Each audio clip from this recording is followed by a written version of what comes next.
Welcome back to my channel, everybody. It is early March 2025, and I am in one of the most amazing places that I've ever been to, and I've been to quite a few places in my duration of time here on this small blue planet. And this place is sacred. You can find things that are linked to our ancestral past, and some people can feel that and some people can't. So just to put it into perspective, as an example, my mother was telling me that she went on a whale watching cruise recently, and she told me about a prior outing where they had the music blasting really loud and it was almost disrespectful. And so when I come to a place like this, I can imagine that people gathered and they played music for one another. And it was something that was able to transcend even generational gaps. And so I guess how I mean this is like in the Big Bend campgrounds, just as an example, to kind of break it down in a more simple way. In the past, I used to be able to hear owls. I used to be able to hear coyotes. I used to be able to hear a lot of people who were wanting to hear those same things. In the current, not everyone's even aware that there used to be sound.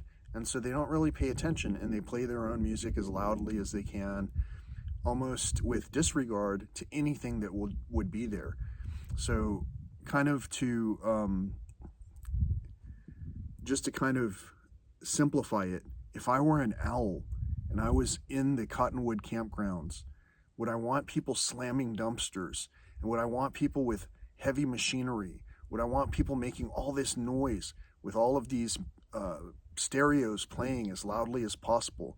Would I want the honking of the cars that were clicking open and closed with their alarm systems?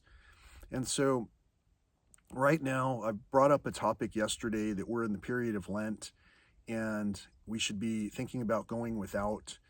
And I've gone without contact for quite some time, and I'm doing that because it's a little bit challenging for me to regain my health. You can see that I've got sunburned, my eyes are parched, and all of these other things are going on around me. But you've got to hear in my presentation that I'm concerned with the environment. I'm concerned with the state of humanity. And I'm concerned, but from a place of recognizing that maybe we're not all going along on the same journey. So to bring this story back to when I was speaking with my mother, she had told me that one of our relatives was having difficulty with their knee. He's at an age, and he's got diabetes. He's at an age where we've got concerns that if he were to have a surgery, that possibly would lead to additional problems. And so I discussed this with her and tried to say, hey, maybe, to bring us closer to our ancestral areas would be something that our relative would get a kick out of. And if they only would just take a gentle walk out into the desert on a pleasant day, that they could see some of these things. Well, whether or not they could make this walk is irrelevant. A friend of mine texted me, and I didn't see that until I got here where I have no signal. And he's in the park. He's in this same area right now. This is the second time that this has happened. The second time where we have been in the same place at the same time without really being aware of one another's efforts, actions, activities, whatever you want to call it. With my mother, however, I've only been here once, and she's seen this place and she was amazed by it.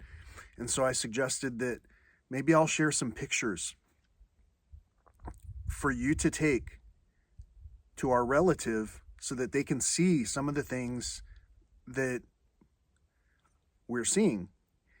And maybe that would inspire our relative to come and make a similar journey. So I asked for my mother to tell me the next time she was going to go visit this relative in order to share the pictures with our relative. And she said, okay, she would let me know. And then she never let me know. And so we haven't seen each other in a while, my mother and I. I sent her the pictures before I left for this journey. I sent her the pictures that she was hopefully going to share with her, with our relative. And instead, she shared these with someone else. And basically, it sounds like they thought that they were for them. And that's fine, but the fact is that some of the conversations that I'm having with people don't seem to really be registering in terms of what this is all for. I have one video. It's got, however many views it has, and it's got X amount of comments and all this stuff going on, but a high percentage of the comments are, I don't know what the purpose of this video was. Well, the purpose of this video and all the videos is to engage in inspiring conversations with one another where we actually can hear what the other person is saying, and we can speak in a way that resonates with the other person. Otherwise, we're off key, we're out of frequency. My frequency right now is of not quite sadness, almost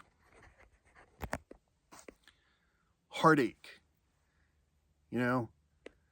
Heartache that we can't already be with our relatives and loved ones during these times of conflict. For some reason, parents don't want to talk to one another, exes don't want to talk about certain topics, friends don't want to speak about certain subjects unless it's at an appropriate time. There is no appropriate time, because the only time any family gets together is maligned. Easter, hardly anybody talks about the reason behind that. Ancestors, hardly anybody gives credit to the ancestors and wants to make music for them, with them. But to not be allowed to participate in the systems that are here, especially during dire circumstances where most of what we're finding around us is clear. My friend who's here, by the way, got to see a bobcat. This photo is courtesy of Ben Yonto Photography. I hope you enjoy it. At the campground, at the, well, it doesn't matter. I really shouldn't be giving away the locations. But that's a common thing. It's common to see wildlife in proximity to people. That's why people in the neighborhoods, in residential areas, think mistakenly, oh, there's all kinds of wildlife going on. We have all these different animals, perusing our neighborhoods at night. What if I told you that somewhere out here was an unattended camera, but it wasn't really unattended or unmonitored, and it was sitting here for an extreme amount of time, and nothing triggered the camera? Nothing other than plants moving during the windstorm. What if I were to tell you that it's exceedingly difficult to even find an insect? So I'm thankful for when the various desert flies come around. I'm thankful for the things that show up and spend time with me in the places that I love to be. And I'm thankful for being in this place that I love to be in. So I don't have any regret. I don't have any kind of resent. I'm not in the wrong place at the wrong time. I'm in the right place at the right time. And to hear that story takes a little bit of effort, maybe a little bit of questioning, which parts you didn't understand, because I'm trying to describe a timeline that's just, it's unbelievable.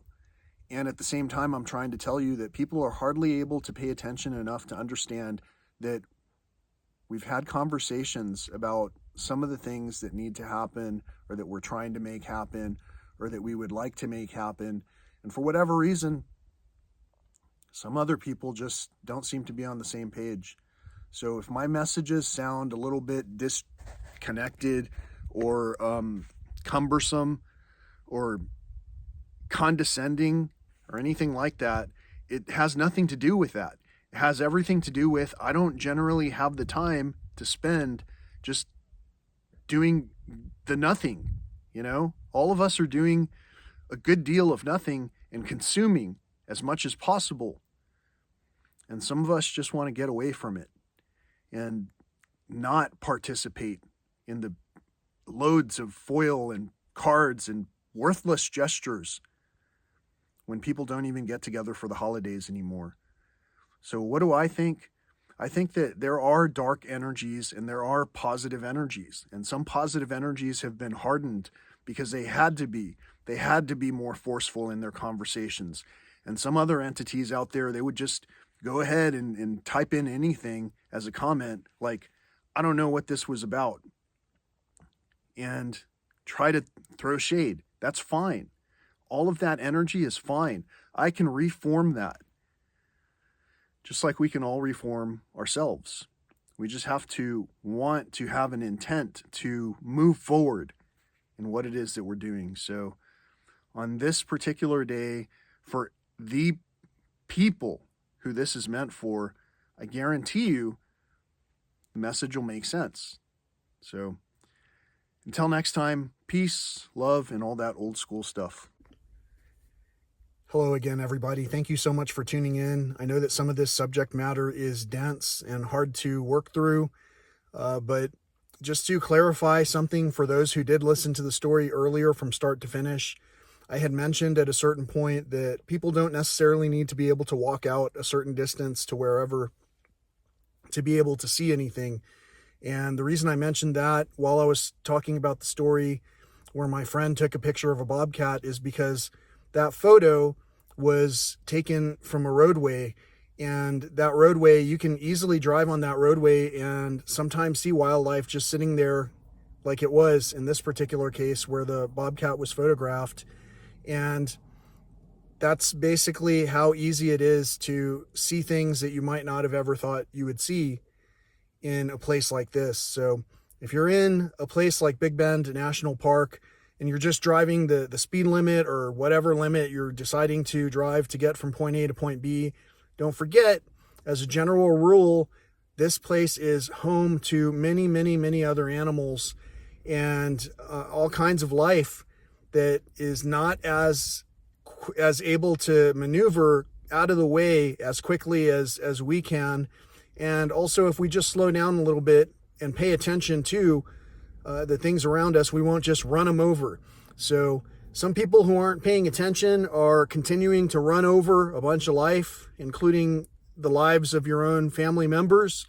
And some people who are paying attention will start to actually actively choose to have compassion for the other life that's in their habitat so that they don't continue to trample them irreverently. I hope that makes sense. Until next time, peace, love, and all that old school stuff.